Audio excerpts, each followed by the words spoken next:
vivaient environ 1000 femmes. La reine-mère, les kadinlar, 4 ou 8 favorites, les odalisques que le sultan avait honorées, les kadines qui lui avaient donné un enfant, mais aussi toutes les danseuses domestiques ou couturières. Et pour surveiller tout cet univers féminin, plus de 600 eunuques.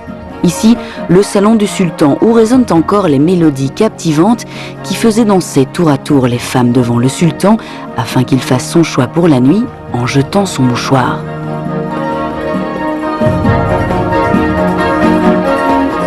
Le sultan le plus glorieux de l'histoire ottomane est sans nul doute Soliman le Magnifique.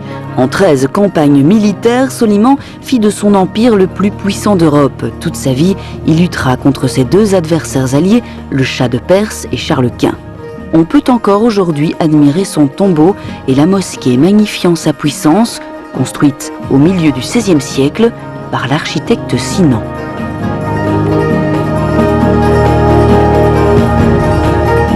Le déclin du sultanat apparaît au début du XXe siècle. Le 24 juillet 1908, la révolution des jeunes Turcs éclate. Elle mènera au morcellement de l'Empire ottoman et à son contrôle par les Alliés.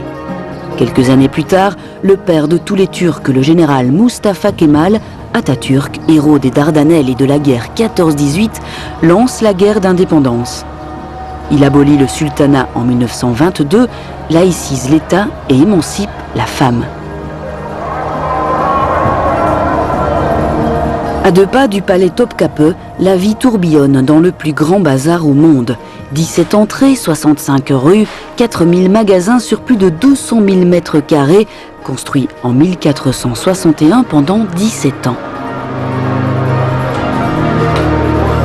Ça, c'était l'entrée principale, l'entrée protocolaire de l'Empire ottoman. Donc le sultan, lorsqu'il quittait la porte sublime, c'est-à-dire le palais Topkapı, il rentrait par ici. Voici le symbole impérial de l'Empire ottoman.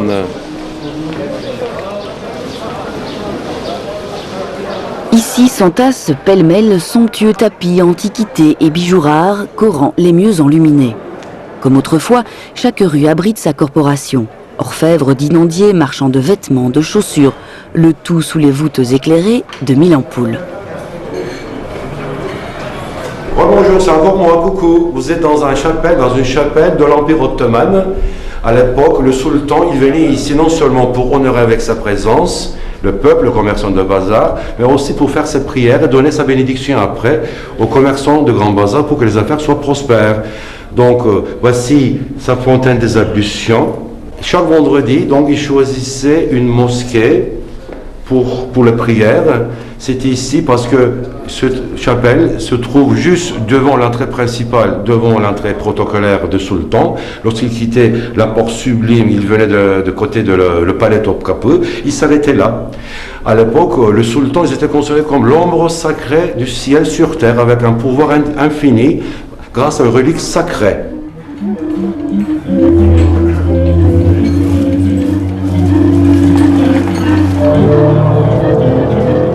Après une étourdissante visite au Grand Bazar, il est bon de prendre du repos comme tout bon stambouliote. Retrouvons Guy dans quelques volutes bleues.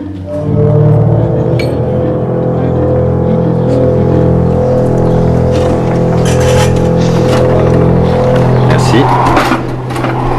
Ah oui, alors l'embout.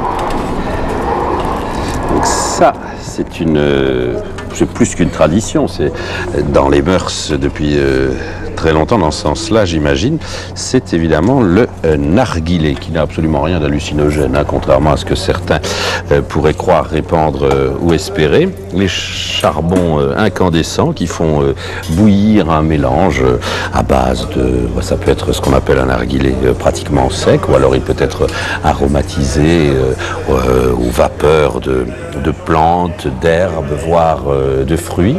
Et pour fumer le narguilé, et ça c'est peut-être qu'on retrouve aussi dans la nature des Turcs et des Stamboliotes, il faut être patient. Hein, il faut attendre que ça chauffe, et puis pour bien fumer un narguilé, il faut se prendre 1 heure, 2 heures, un bon journal ou de bons voisins pour faire avec eux la conversation.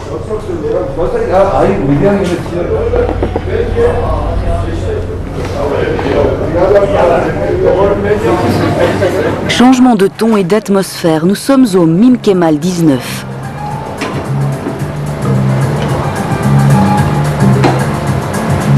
Dans ce restaurant, ouvert fin 2004, on trouve tout ce que la cuisine turque fait de mieux, tradition et fusion.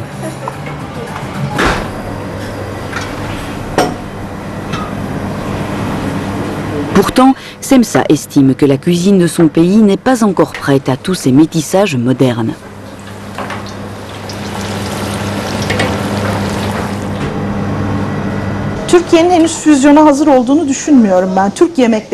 Je ne crois pas que la Turquie soit prête pour la fusion. Il faut atteindre un certain niveau pour que notre cuisine cesse d'être seulement une cuisine authentique. Il faut faire partie de la cuisine mondiale moderne avant de passer à la fusion. Ce que l'on fait actuellement, ce sont plutôt des essais, mais je pense qu'il faudra du temps. Dans ce monde d'hommes, Semsa fait figure de pionnière. Après plusieurs voyages autour du globe, elle rentre et bouscule les idées reçues. Elle sera la seule femme chef d'Istanbul.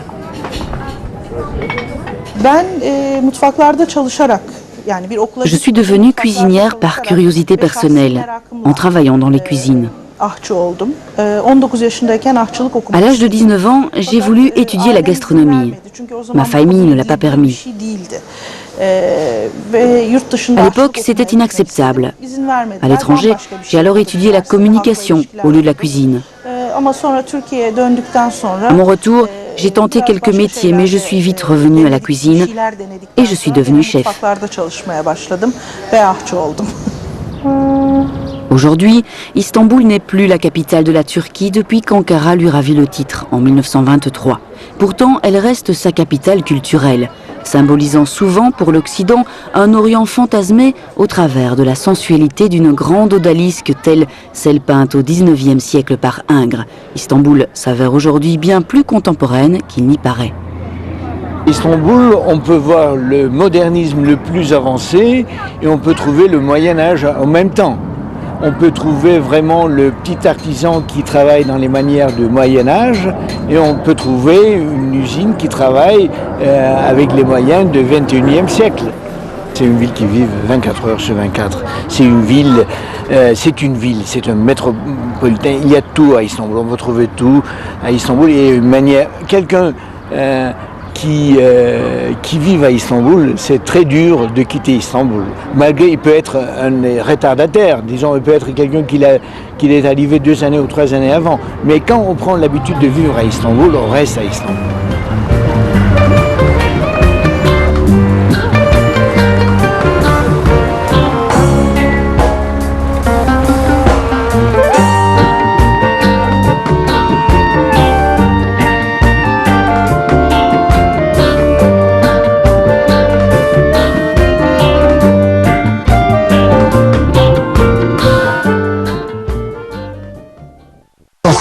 Gag dit soda.